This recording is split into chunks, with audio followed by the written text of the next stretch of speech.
கரிநாள் போராட்டத்தில் மக்கள் அவையினர் மாயம். அன்பான நோர்வே வாழ் தமிழ் மக்களே, தமிழ் ஈழத்திற்கான போராட்டத்தை மடைமாற்றி தமிழ் பாடசாலைக்கான போராட்டமாக மாற்றியுள்ள தமிழர் ஒருங்கிணைப்புக் குழுவினரின் திட்டம் படிப்படியாக அம்பலமாகிறது.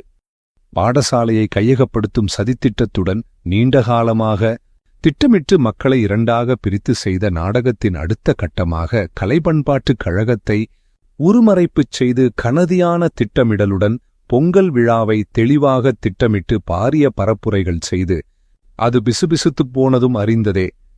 ஸ்ரீலங்கா அரசின் சுதந்திர நிகழ்வுகளுக்கு முட்டுக் கொடுக்கும் செய்தி காட்டுத்தீயாக பரவியதும் அதை மூடி மறைக்கும் நோக்கோடு திடீரென கரிநாள் போராட்டம் என கந்துடைப்பிற்கு ஒரு நாடகம் கடந்த 1ஆம் திகதி அரங்கேறியுள்ள தமிழ் பாடசாலையை தமது கட்டுப்பாட்டில் கொண்டு வருவதற்கு வாட்ஸ்ஆப் குழுமங்கள், வைபர் குழுமங்கள், மின்னஞ்சல்கள், தனிப்பட்டோருக்கான தொலைபேசி உரையாடல்கள் என முப்படைகளையும் களத்தில் இறக்கி பாரிய பரப்புரைகளை மேற்கொண்ட இவர்கள் கரிநாளை கந்துடைப்போடு கடந்து செல்வது கண்டனத்திற்குரியது. பொதுவாக ஸ்ரீலங்காவின் சுதந்திர தினத்தை கரிநாளாக அறிவிக்கும் மக்கள் அவையினரின் அறிவிப்பு இந்த வருடம் வெளிவராதது பலத்த சந்தேகங்களை எழுப்புகின்றது.